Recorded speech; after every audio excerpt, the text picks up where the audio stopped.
那么总统府这个马英九的这个办公室主任啊，消息曾说，如果想选总统的不表态，朱立伦就可能连任了。哦，那国民党主席现在说9月要改选哦。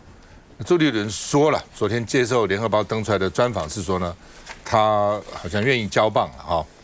那但是呢，其实也在看你大罢免的结果了。如果罢免的结果哦，那国民党没有什么被罢的啊。说就是国民党打赢了，那朱可以讲我有战功啊。哦，那就算被罢掉6个，他说哇，还选举结果你还不知道，我可以选上3个，只要立法院不超过6个，哦，马英九都可以说我赢。啊，朱立伦说我赢。不过呢，也有一个问题，我也听到一些地方干部讲，哦，譬如说这个北投士林那个张克进，啊，他不是持领先人吗？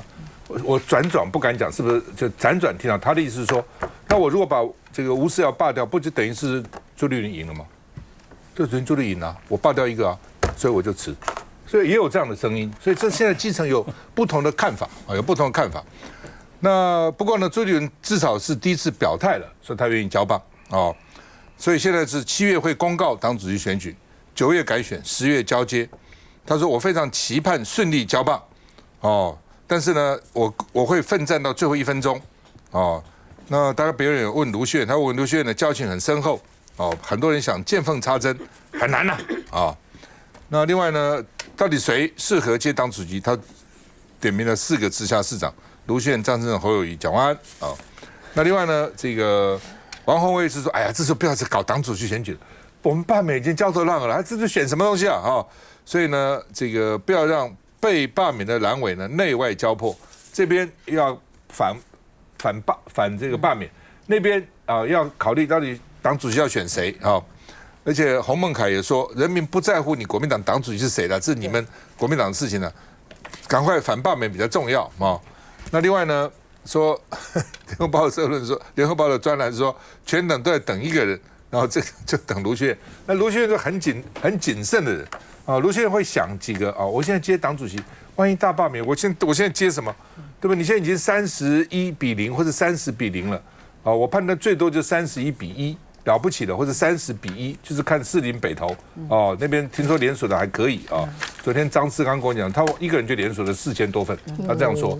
之前林杏儿我知道，还3-4个礼拜以前，林杏儿一个人就连锁了3000份，是真的一票一票跑出来的啊。所以他们现在只差大概几千份，啊。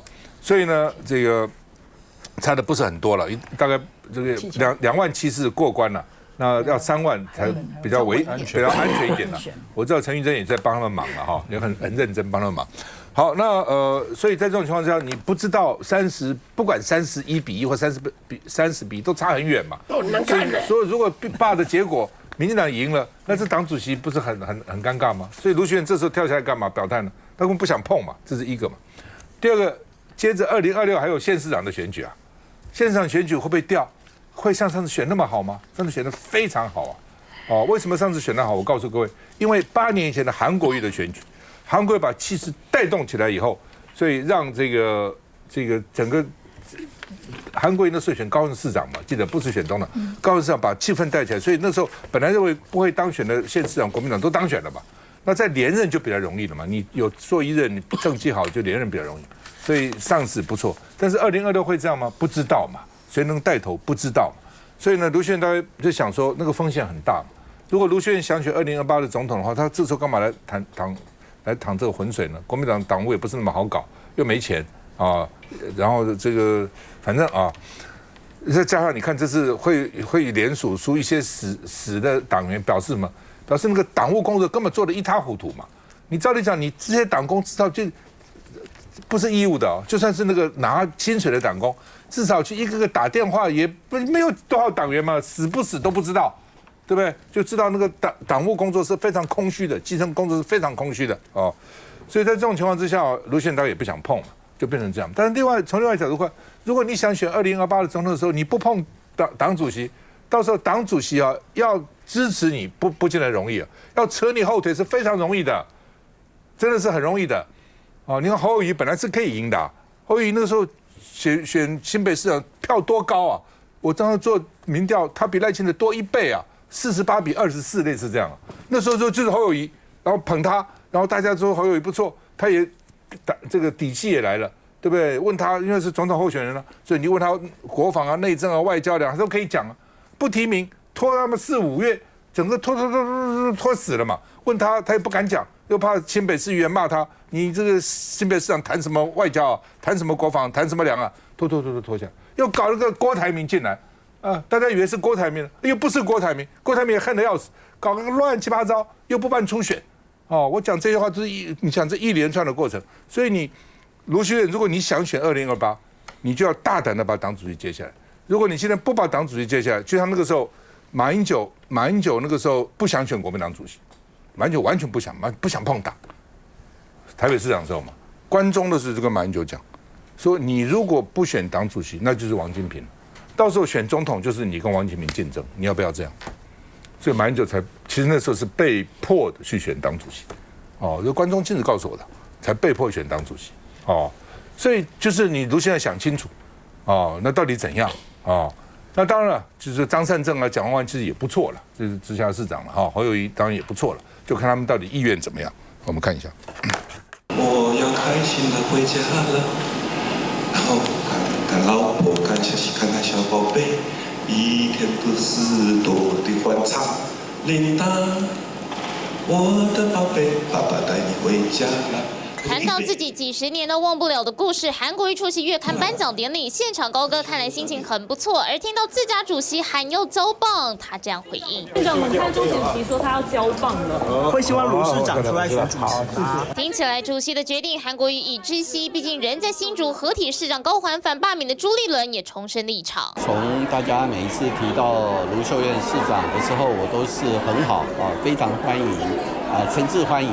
那我的心情就是希望能够顺利僵化。那我非常期待顺利交棒。那在这个过程当中，我希望我们全党现在大家都要上下团结一心。至于当事人卢秀燕，大家都知道上班时间不谈政治，不谈选举谢谢。不过还是有蓝营首长站出来挺朱，像是新北市长侯友宜就帮忙还家，说持家的人实在很辛苦，往往有事情来是有功无赏。我们当然还是会选贤与能了哈。那我想朱立伦主席还是有连任的机会。朱立伦的重大宣誓，或许也是另一种策略。我再给赵康兄讲。来，吴将军，其实我赞成了，我是军人出身啦，大破大立。现在在台湾来讲政治、经济、民生都属于不客气讲乱世。乱世不要出君子，乱世要出枭雄。就是你要敢扛，你要敢拼，你要敢做。那么老百姓看得到一个有魄力的人来接国民党这个摊子，当然很辛苦，没钱没人，士气低落，现在大罢免搞成这个样子。可是就像少康兄刚才讲的，你要不要选总统？如果你要，现在就是你开始承担，你一定会受伤，你也一定会有困难，但你这时候还在犹豫。就像刚才少康兄我们在聊的时候，侯友宜当初要选，被一直拖，犹豫不决是兵家大忌，尤其搞政治。那现在整个民生这士气，整个蓝营甚至中间选民都在看，那不客气讲，对现在的执政党有很多的不满意，从军事、外交、经济、民生到交通，但是如果国民党最大在野党扶不起来，找不到一个能够凝聚人心的，或者你看不出来有承担，那是一种危机。所以我觉得，不管卢秀燕也好，哪一个出来，要早点表态。就像邵康雍前2天讲的，我很赞成，就一起跳出来跟现在朱主席来承担，来推动反大罢免，成败论英雄，不要怕。你要出来，你就要担，你不能等大局底定、尘埃落定，然后我决定我出来选了。那前面呢？万一输了谁负责？哪一个倒霉？所以我觉得大破大立是现在国民党的领导人应该去思考的问题。你要有这个 gas， 你要有这个肩膀，然后我们的泛蓝的民众、中间选民会看到一个有肩膀愿意承担、敢为台湾未来去拼的一个政治人物，然后你出来，先把国民党救好，然后为国家做事。现在这样子，你们很怕在这时候变动，这个对被罢免的委员，这个挣钱换将啊，没有要换，没有换，可是味道出来了，这个大概惊啊，对不对？我们人头挂在那里，31个人头挂在那里，对不对？各位要想，对不对？这个时候你还换，还说，虽然说我没有改选，可是7月一公告，那个味道就出来了。你说张亚中要去登记了，周伯远去登记了，还有这个谁要去登记啊？马上就开始大家说现在还有3-4个，有3-4个要，还有3-4个啊，要登记啊！一来的话，大家想说选算东主线啊，我们这些嗷嗷待哺光，我们算了，我们这帮罢免呢，怎么会这个样子？我们当然就是希望这个时候，其实我所碰到的国民党的立委，现在几乎都投了要被罢免。他没有，他没有。陈学生没有，统统要被罢免的人，几乎都是希望说，这个时候啊，稳定重要，平安过渡，对不对？平安过渡。朱主席呢，他老实讲，他也委屈，他也很认真啊，认真。当然有些人不满意啊，不满意地方就是要看结果嘛。啊，第一批的结果35-0，金牌款啊，这一次可能31-0或者30-0，这个是就出在一件事情，国民党太老实了，罢团半年前就开始运作啊！我们说这个违法嘞，法律2月1号才可以动啊！国民党人家都已经一直跑啊！中选会说没紧，还做一招，中选会说彩票弄1年，没紧啊！国民党就弄底下不敢动啊！2月1号才开始动，你就落后这半年嘛，所以就很辛苦，在这么辛苦底下。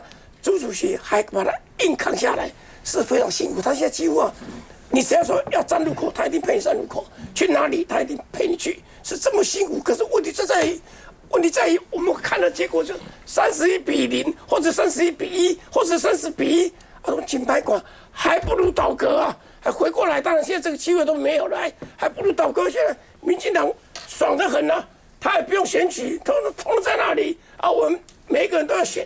这等选举一样嘛，我们该做的事情统统做，所以整个来讲，我们是希望是说，卢秀燕也好，张善政也好，侯友宜、蒋万的力量都加进来，但是主席这一局是不是暂时 status quo 放在旁边，行不行？安利靠后。接下来再回来。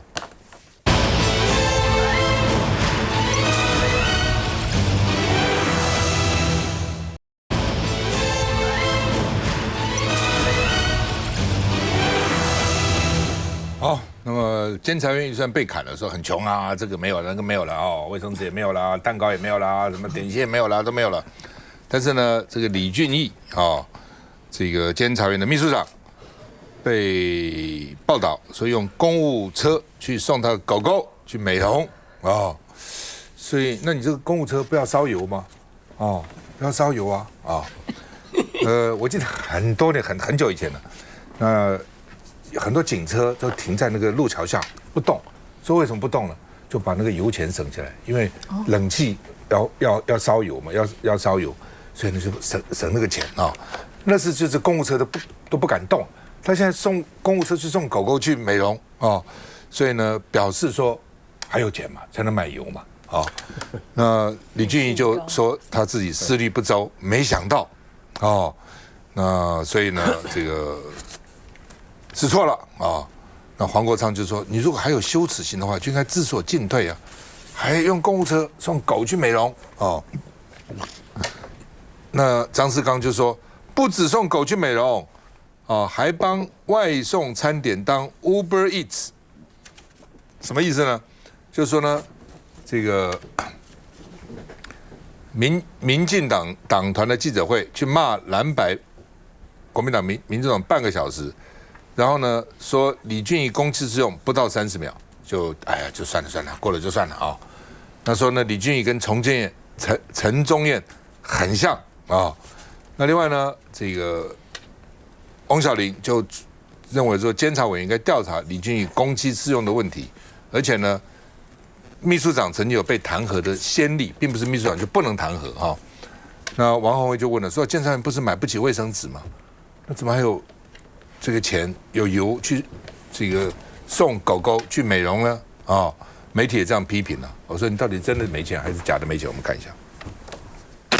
监察院公务车黑色 Camry 下班时间为何还在路边临停？这是 TVBS 接获的独家爆料图集，途中上车的人正是监察院秘书长李俊毅。在照片中的李俊毅，他在傍晚时分搭乘公务车出现在这里，而且他手上还拿着一个东西，看起来行迹十分的神秘。他到底在做什么事情？我们重新回到了图片中的地点，发现这里刚好有一间宠物美容店。根据拍摄者提供讯息，在520总统就职周年当天下午4点半，穿着灰色衣服的李俊毅办公室人员，先是搭乘监院公务车，先替李俊毅的爱犬送宠物沙龙。2个钟头过后，由李俊毅亲自搭乘监院公务车到沙龙店接狗，被质疑涉嫌公器私用。求证李俊毅他回应，家中小狗年纪很大，平常都是趁着午休自行接送美容，不会使用公务车，但当天公务繁忙，请同仁代为接送，自己思虑不周。用公务车接送宠物美容，李俊毅坦言说是自己一时思虑不周，但真的是这个样子吗？就在照片拍下的隔天，李俊毅的办公室同仁再度被拍下搭乘监察院的公务车，出现在台北市大安区的这间知名餐厅。照片中灰色上衣的秘书室人员与代送宠物美容的正是同一位。21号下午5点，他被拍下搭公务车来到餐厅取菜之后，接着载着餐点的监院公务车便直接开往李俊毅住所。所谓一时思虑不周，说法不攻自破。外卖当然肯定不知道了，外卖他不一定是他自己朋友来拿的，他也不会讲。那你在店内有看过他吗？店里有看过，有看过。纵使李俊毅强调非公务行程都是自行负担油钱，但身为中华民国最高廉能监察单位，所作所为自然得受高标准检验。这个事情如果是在以前陈水扁总统时代早上新闻出来，我们现在录影已经到下午3点多了嘛，早就已经不是了啦，不用辞职，他会被换掉。如果是阿扁总统时代，一定是壮士断腕，而且立刻处理。为什么？很简单，他犯了太多错了，我都没有办法条列了，我把它一起讲出来。第一个，520那一天被拍到。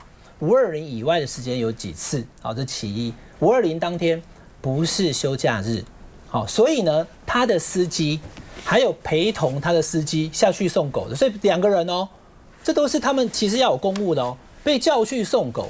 以往我们都是出现什么？比如说上班时间的时候，在这个官太太跑去洗头，真的以前常常有我也忘记有谁了，其实常常这种新闻。官夫人跑去洗头，这个人都丢官了，居然是送狗去美容。那送狗去美容，他喜欢狗没有问题，我家里也养狗养猫，可是你不可以使用公家资源。今天下午他发了一个声明4点声明，第3点他讲什么？其实他是要跟大家解释那个刚刚主持人在问的油钱问题。他说没有，我们的业务费已经被396%了，所以早就没有油钱了，所以这个油钱都是我自己付的，意思说没问题啦。所以车子是车子，油钱是我付的，这个说明其实是错上加错，司机是监察院的司机，车是监察院的车。你今天使用那个车以后，你去做的事情还在上班时间，这都不对的。所以基本上他跟李鸿钧副院长讲说，我自行处分。可是他对整个行政团，当然他是监察院的秘书长，他并不是阁员，不是部会首长。可这整个是民进党的执政团队，这个伤害是很大的。所以我就说了，如果是我以前在跑新闻的时候，不管是蓝或绿啦，马英九也是一样。马英九以前当法务部长的时候，他女儿在北一女念书。就法务部北一女就是正对面而已，他就不带他女儿去上学啊？为什么？因为那是公务车，不可以带非公务的任何用途都不可以，即使油钱自己贴都不行。所以我说李俊毅这个事情，现在目前第一个，之前川普那个关税问题这个股市还曾经一天跌那么多2000多点，大家都担心物价要涨，关税也还没谈好，又怕通膨的时候，居然是用公务车去载狗美容，那个形象是坏中之坏。所以我是觉得啦李俊毅秘书长因为被遇到了这个事情。你自己也做错了，所以呢，我觉得他现在选择离开，会对整个执政团队、对民进党政府来讲，会是一个比较好的止血。好吧，这一段怎么批评我们刚刚？结果现在所有的我们的系统维护费用几乎被他们删光。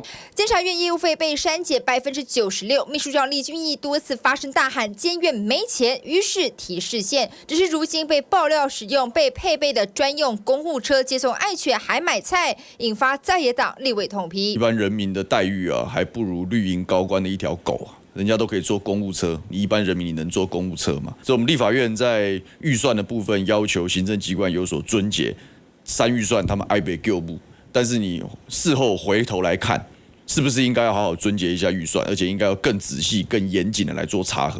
停放在镇江街一排排公务车都所属监察院，如今高层被爆料公器私用之嫌，看到媒体镜头，人员纷纷闪避。这里是监察院停放公务车的地方，而根据管理要点，明确的来写着，这里呢是委员跟职工公务用的车辆。翻开监察院公务车辆及驾驶人员管理要点，首长和副首长包括正副秘书长有专用车，其余的公务车由主管单位统一调派使用，更要求必须建立车力登记卡。除了正副首长要用车的话，就必须填写派车单，更得注明用车事由。但查询网络公开资料，监院疑似未明确规范专用车使用守则。反观法务部廉政署车辆管理手册，有明确写到，就算是首长及副首长专用车，仍需按日填写行车记录，跟经首长或指定人员签章，以为核销油料的依据。监院高层的专用车何谓合理使用，恐怕得看看负责监督的监院会否也查自家人。这个那个我们说朱门酒肉臭，路有冻死骨哈。这个监察院，我们现在老百姓大家觉得老百姓都比猪狗还不如啊。这个卫生纸在监察院这个卫生纸是在文明社会，卫生纸是基本人权的吧？那监察院没有钱买卫生纸，但有钱使用这些公务车保养费啊，这个时间啊，这个司机啊，去送这个一只年事已高的爱犬那是年事已高的爱犬去做这个宠物的这个美容我看老百姓怎么看民进党来做这件事情，因为这是政务官嘛，民进党派的政务官。好，那这个可以从3个面向来讨论这个事情。首先在政治上来讲，他是一个政务官员，所以政治上他有没有责任？他身为民进党虽然是监察院但是秘书长事实上是最高幕僚长，所以这个也是因为他的政治的这个原因，所以他被任用嘛这种政务任用，所以他作为这个尤其是执掌全国公务员这种官箴的这个监察院，监察院专门平常就是在纠举弹劾这各地的这个公务员，说哪里做得不好怎么样。那如果以后这个事情没有事情，很容易以后所有的各县市、各地方、各个中央单位的所有的公务人员，只要遇到犯什么错误，就是思虑不周，就这句话就可以免去所有的处分，那相当好大家一定要把这个范例奉为典范学习思虑不周嘛，只要思虑不周，所有原因都没有，这是政治责任如果这样可以成立的话，那大家就把这4个字学起来，奉为圭臬。第二个，在行政方面他身为这个秘书长他不是出来喊说监察院他第一个提出释宪吗？这个身先士卒，但是呢，在这个时间做这些事情是不对，不管这个油钱是不是他自己出这个根本就已经不是重点了这个心态上也不对。第3个，在法律上来讲，这是有责任的这是涉犯贪污治罪条例。我举一个例子，之前不是有一个姓韩的将军吧？他不是那个好像有那个阿兵哥的这个眷属嘛，来眷探还是什么？他不请大家吃饭吗？对不对？请大家吃饭，吃饭以后也有那些阿兵哥嘛，然后也有那些眷属嘛。那他的规定说，那个特别费特支费是他的那个费用，只能用在就是公务军人上面。但眷属也有一起吃啊，那个事实上我们人情义理看起来也没什么嘛，因为阿兵哥也有眷属要鼓励那个士气嘛。结果他这样被判那个好像2000多块吧。1000多还2000多啊？因为这里面有一些人不是军人，是眷属。后来平反，但他有被判啦，因为平反是特赦吧？对，好像他还是特赦，但他还是有罪被特赦，所以他还是有罪的。你这个用公务车做这样的事情，这是违反贪污治罪条例的你不要说很小，事情很小，那个2000块的请那个眷属的员工、眷属的阿兵哥眷属吃饭一起的还不是说判刑嘛？还有一个阿兵哥，不是阿兵哥，一个将军啊。他用那个7900多块的洗衣机用过，带回家里，我们的一个将军判12年半了。这个是贪污治罪条例啊！我想请问这个民进党现在的这个检调单位啊，在你们努力在查这些大罢免的什么伪造文书啊，什么10年所的时候，这个全国的5院之一的秘书长犯下这种贪污治罪条例的这样的罪嫌的时候，有没有出来搜索？有没有出来约谈？他会不会串供？会不会跟里面人串供？要不要约谈一下？要不要羁押一下？有没有做任何事情？不只是这样，比如说赖总统他派的那个英国的公使江启文嘛，他不是把他的学历他是社会科学与健康学院的他改成他是法学院。这个在他所有的过程中，他申请一些补助款嘛，或者他这个担任这个大学教授、国立大学教授这些公务机关里头，你已经是使公务人员登载不实啊，这个已经伪造文书了，怎么都没有看到我们的政府做出一些什么搜索机啊、什么约谈的动作，每天针对那些国民党的小兵、那些党工恐吓他们，把他们全部90几个叫来问。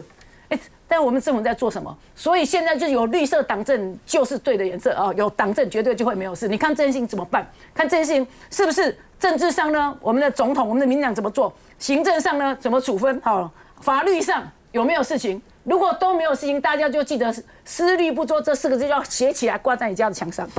我在想，是不是他习惯性就对这种事情不在意了？所以你记得他的人被谁接去吗？高虹安，记得吗？对，高虹安，你都忘了这事了。那个办公室主任，办公室主任就是原来他的办公室主任嘛。对，所以他原来是怎么做的？高虹安说原来就这样做，我就这样做啊。主任小弄那个半天，高虹安被判刑啊。那个女生对不对？然后呢，有没有在网上追呢？你记得吗？就是这个事情，我突然想起来，对哦，高虹安当时不就接他的办公室主任吗？说以前怎么做，对不对？说以前怎么做我就怎么做啊。那以前科为什么我不行呢？需要再回来。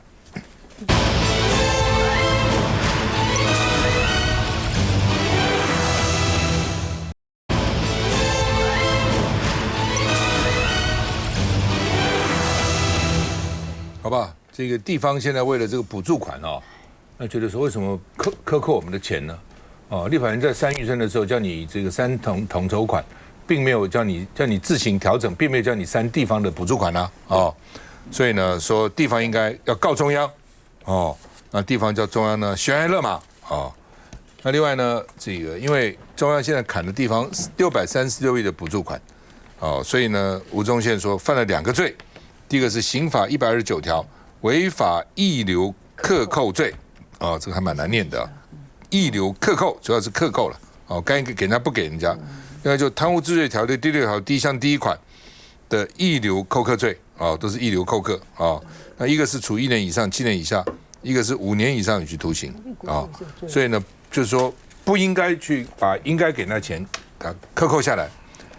侯友宜说弱势跟孩子需要及时救援那现在呢都被扣掉了那国民党说呢，这个主计总处伪造文书或行政院违法删除那到底怎么回事？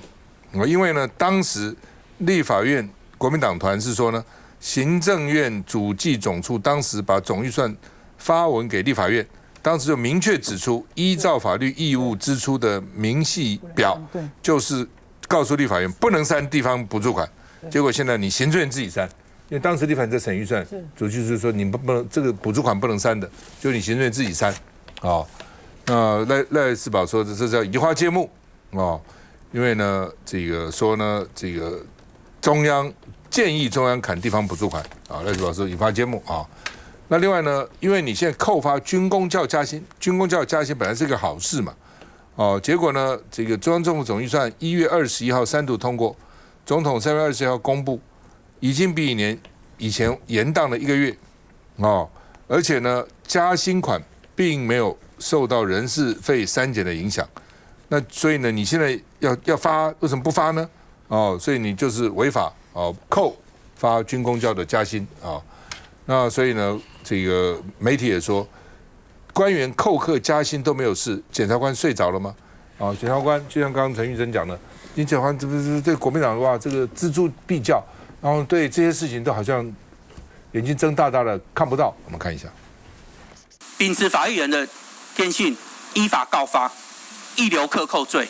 立委吴宗宪在司法法制委员会上当场告发公务员涉犯刑法129条溢留克扣罪，就因为行政院统删地方一般性补助款27%，636亿元，蓝委怒轰违法，蓝营地方政府也有动作。苗栗县长钟东锦批评删一般性补助是历史笑话，以败坏主计数，还提不出解方就提告。云林县长张丽善也说，中央预算统删是常态，却移花接木转嫁给地方。台北市则强调不排除采取救济措施。不过，台中市长卢秀燕尚未表态。市长怎么看那个中央删地方补助款？希望中央能够依法处理。我们也不排除任何的作为，为桃园市民争取应有的权益。中央统删636亿一般性补助，地方政府跳脚，在野也呼吁卓荣泰行政院应该悬崖勒马。来，张宇。其实这个分2个面向了哈。那其实对我们台北市来讲，地方来讲，你删了这个一般性的地方补助款，的确会对我们台北市会有一些影响哈。尤其是这样的一般性地方补助款，我们通常都是用在这个社福哈，比方说长照或者一些基础的一些建设哦。那少了这些钱，我想对这个不管是长照这方面的一些补助啦，或者是一些其他地方建设的一些推动，都会造成一个蛮严重的影响。所以我不明白为什么立法院要拿人民这样的痛苦当做他们的一个筹码。好，而且据我了解，好像在立法院当中并没有删掉所谓的地方的一般补助款，对不对？它是业务费用嘛，是不是？所以对根本就没有删嘛，哈。所以我不知道为什么，到底是哪一条法源可以让这个执政党的这个行政院来做出这样的一个决定哦？我觉得是非常。我觉得人民会看得到了，人民会有一个理解。来，伟山发言。补助款虽然是这个法定的这个支出，可是其实我们有给，不是完全删掉，不是扣为0，所以本来到底也没有规定说一定要给多少。可是现在就是中央政府真的是没钱，如果这个立法院没有删除这些费用的话，中央政府何必不给呢？所以这个一切的缘由都要归咎于国民党为什么要乱删预算，为什么民众党要乱删预算。所以我们还是要看到重点，就是难道？我要说一下，以新北市来说好了，以这样子的删除30亿，大概是以占整体总预算的大概是1%左右的预算。难道你少了1%你就不会执政了吗？难道侯友宜有这么弱吗？请问中央预算被删了多少呢？现在也是很认真的在执政呢。所以我要说的是，这个东西是共体时间的问题。现在立法院还是可以反悔啊。你还是可以把这个预算还回来啊，那是不是今天就不用扣了呢？如果所有的压力都要放在中央政府，那请所有的立法委员告诉我，现在这636亿到底要删在哪里？有没有合理？你们觉得应该要删除的预算？而且我们可以看到，这个行政院长卓荣泰他左手就扣了这个地方性的补助款636亿，以新北市来说就是30.44亿元。那右手呢又说谎，他就说，这个地方政府可以举债啊，有这个税计剩余啊。但是你懂这个财会的人都知道，说根本这个财计剩余，如果你没有把以前的这些债先还清的话，根本没有办法来编这个预算。所以你看到连这个绿营的陈其迈市长他都很无奈啊，他说我们这个高雄呢被删最多地方补助款没有了，然后新达电厂还偷偷开机。那民进党今年1月的时候还在说这些一般性的地方补助款是法定预算，然后在民进党的官方脸书上那个圆饼图还说这个不会删，所以不会删，所以今天民进党口口声声说，这个蓝白删预算是立法院删预算，但现在好啦，真相大白，真正删预算的是行政院，是民进党政府底下的行政院删了地方性的补助款。刚刚志豪议员也有讲啊，我们这些补助款呢，对地方上来说就是很多的救命钱，像是学校的午餐费、冷气费、道路养护费，还有一些下水道的疏浚，我们台风季马上就要来了，还有很多身心障碍者的补助、老人补助。所以以新北市来说，社福的预算就少了16亿，教育补助少了7亿，基本设施少了6亿。所以我昨天呢跟我们新北市政府那边讨论了一下，可能预计今年8月就会断炊耶，我们很多的一些津贴会发不出来。所以民进党之前还说，这个蓝白大删预算啊，育儿津贴发不出来啊，老人补助发不出来啊，冤有头债有主。我们对面的这个戴伟山议员，身为新北市的民意代表，却没有为新北市民讲话，我们也非常的无奈，反而是站在民进党及议员的角度为民进党赖清德政府来删预算，今天地方不会受苦，罔顾市民，所以你要把问题丢回去。就是行政院删掉，也是赖委员，你当初在12月的时候，去年12月23号，你有说可以删掉3700亿的一般性补助款，是您说的，所以为什么要这样呢？读清楚，我当然有读清楚，我们觉得很难过，为什么立法院要这样呢？让我讲可以吗？可以。实施有2种。补助款有2种，一个叫一般补助款，一个叫讲补助款。我讲完，当然讲补助款了。你这是联合报写的，我们可以回去看这样的一个。我讲话你不要插嘴嘛，好不好？每次我讲话你都插嘴。如果我每次讲了你们都不让我讲，那你们刚刚讲一堆我都没有插嘴的，你讲一堆我都没有插嘴的。好，委员，请你说。补助款2种，一种是一般补助款，这是法定支出，而且行政院列出那里1毛钱都不能删。这是法律没有规定要规定要多少钱。好，再来，我们财务法通过了30条第3项。那明年钱都回去啦，钱更多。我讲完嘛，不好，不要这样子嘛，我在讲话，你一直插嘴。我们太多，你讲吧，随便乱讲话的内容。没有，依法。你把它讲完。我就觉得好，不讲吧，继续。这个不要忘了，第2个财划我通过了，地方补助款只能够比上一次多，不能少。这是2个法律，它违反2个法律。张瑞雄胡说八道说，我讲说要砍地方补助款，我从来没有讲过。12月23日，联合报讲的那个是12月23日，我昨天晚上整个晚上查过，我发言什么内容，我的发言就是中央政府每年都剩3000到5000亿，为什么没有能力处理3700亿？为什么没有能力处理？第2个，他除了一般补助款，还有这个计划补助款。计划补助就各部会要地方政府提计划过来，这一部分来讲，就计划跟钱通通给地方。我讲的是这一块。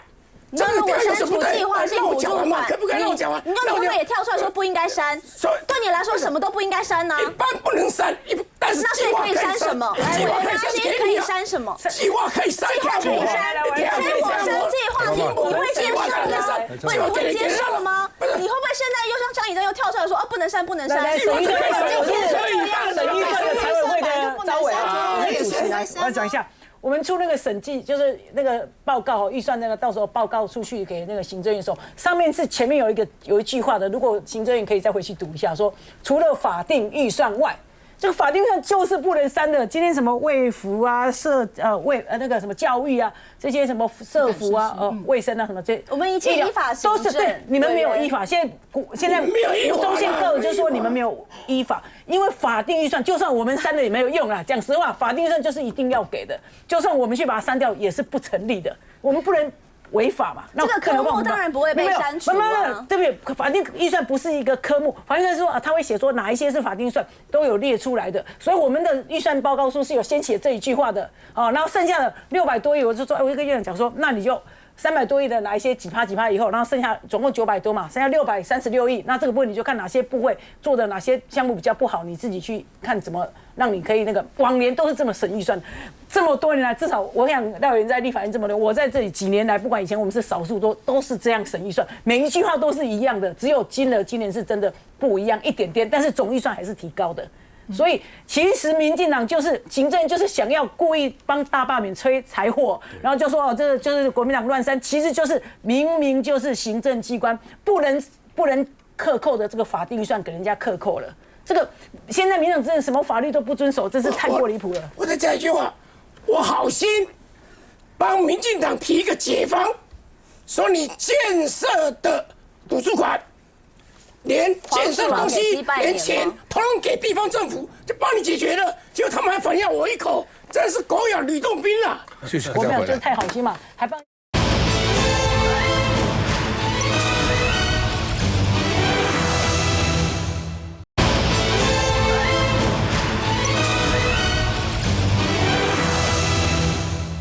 好吧，最近呢，这个天气热所以电力的供应不稳定那台中火力发电厂火力全开，高雄新达跟大林发电厂也开所以呢，对于高雄跟台中地区是南投地区的民众都呼吸不干净的空气了那黄国昌今天呢，跟这个蓝白的民意代表呢，到新达火力发电厂到新达去提了3个质疑了，说你为什么开打算上面用多久然后呢，那个废水处理到底怎么处理的那高雄市议员白乔英也去呛陈其迈说新达偷燃煤，你会允许吗？怎么可以允许呢？没有操作许可就是偷开嘛？怎么可以让他偷开呢？那另外呢，台电董事长郑文生自己澄清说呢，没有偷开因为呢，这个不是空污计，备转容量低于8%就可以开，因为新达的3号、4号都在这个还在服役中然后呢，这个每年不能够超过720小时就可以了这是新达1号机跟2号机，还有大林的5号机，这已经除役了到时候不能够就用了。不过呢，如果呢这个好像备转6%以下在这种情况之下呢，没办法只有开，也不是台湾独有全世界都这样没电的时候只好这个老旧的通通提升出来开啊。那另外呢，民众党团有公文说呢，台电董事长乱讲说因为呢，高雄市环保局23号就发函写到，已经依照固定污染源的这个使用办法呢，那驳回申请这边是驳回申请的。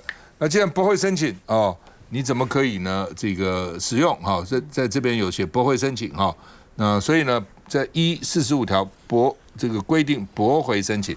驳回申请就不能继续使用了，因为高雄市民很担心，民众也反弹啊，因为这个呼吸的这个不好的空气啊。那陈其迈也重申，今年要全面除役了但是呢，台电说我是依法是可以的那所以呢，这个因为呢，兴达刚刚讲备载容量在一定的比例之下可以开的，所以说并没有偷开那另外呢，陈其迈还说呢，我们高雄有30%电力是支援外县市的所以呢，你不支援你们就好了问题是，他为什么要支援外县市呢？如果你核1、核2、核3不除役的话，核3在屏东，核1、核2不除役的话，北部电就够了北部电你把它除掉，它只好从南部来支援了那环保部长彭启明也说是合法合规的而且呢，最近因为下雨了，所以空气品质也没有差虽然排放这个污染量增加，因为下雨所以并没有差那另外呢，蔡明忠也说呢，核3应该利用作为备载电力啦也许你平常不要用，但是呢，它既然可以用，那备载的时候可以用，总比这个火力发电厂好嘛，总比燃煤好嘛卢秀燕也说，你赶快调整能源政策，万事都在能源政策。台电现在每年赔那么多钱，还要这立法院一直补助它，补助了这么好几千亿了，还4次涨电价，所以呢，犹未晚，赶快去调整吧。我们看一下。支持核3延役，支持核3延役。黄国昌以立院总召身份，带着党籍立委及蓝营在地议员到高雄的兴达电厂，就是因为非核家园后没有操作许可的34号机组被发现已经连续多天启用。他们一再用欺骗的方式在欺骗台湾人民。赖清德总统说，台湾不缺电，备转容量都有15%以上，连1号跟2号，4月份跟5月份都有重开，都偷开了。现在我们进入非核家园以后，发现了我们用废在发电。会引起这么大的反弹，就在于兴达电厂的启用，台电搬出一套备载机组的使用说明，因此也遭到蓝营议员搬出法条回击。就算没有在许可证的状况底下，他们一样可以全年度单一机组运转720个小时。但是我们翻遍了所有电业法的法规，根本没有看到这一条。不过，蓝白民调放场前，台电董事长曾文生已经早一步召开记者会，强调包括大林电厂及兴达电厂，不管是否除役，都属于紧急备用机组及备用机组，可以依法使用。重点是全年度要达到减煤的计划不变。1天2天的起伏，其实没有办法代表整年的状况。而高雄市长陈其迈也再次强调，是否维持市民的健康目标没有改变。希望说在今年的年底，3号机跟4号机要如期处理，这个是我们一贯的立场，也没有改变。进入非核家园后，老旧燃煤电厂如何使用，如今也遭到各界放大检视。来，郑豪议员。其实台电因为这个所谓的备载能量不足紧急启动了高雄的大林跟这个兴达的电厂。我觉得不仅是被质疑台电所谓的这个环保停机的政策到底有没有心要继续执行那让人民更担心的是，这样的开启这个火力发电厂是不是让人民的健康受到更大的一些影响但面对这些质疑的时候，台电跟这个环境部都是说，其实我们没有偷开。我们的所有的这个讯息，我们都已经揭露在网站上面了。这大白话是什么？就是我们没有偷开，是你们自己民众没有上网去看，会有这种道理吗？那再来，刚刚讲到这个记者会，其实我们党团是毫无政治意涵的，希望能够面对台湾的能源政策、能源问题，还有这些民众健康的问题去做一个考察。结果他居然要事先开这个记者会，让人非常的遗憾再来一点，对不起，再讲一个。台电一再重申这个备转容量是因为低于8%才启动这个备用机组。我就问他到底是依哪一个法源以哪一个法条告诉你说，只要备转容量低于8%，你就可以忽视高雄市政府的法令，不经过审核，不经过许可，你就可以发电？希望你们可以告诉我们。来，发言人。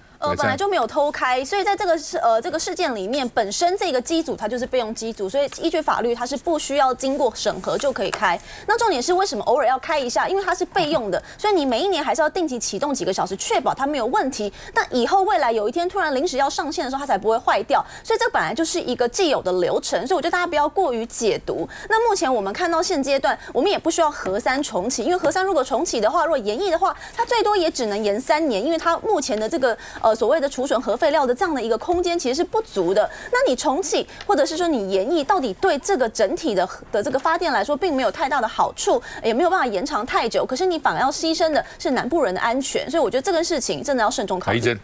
新达电厂被国民党的议员抓包偷开，好，那民进党执政底下的台电，就像戴伟山刚刚讲的说，我们没有偷开啊，但是我们就是开。那批评卢秀燕就说没有火力全开，但是中部的10个机组关了1个，10减1开了9，就是火力全开。所以现在呢，全台都关心的，是不是我们烧干净的煤就完全不会有污染的问题了呢？来将军，夏天就知道结论了，枝微末节没什么好吵，缺不缺电？到7、8月，大家就知道了。不要忘了，民国106年有函释，低于6%才能够用备用的，他现在8%就用备用的，违规。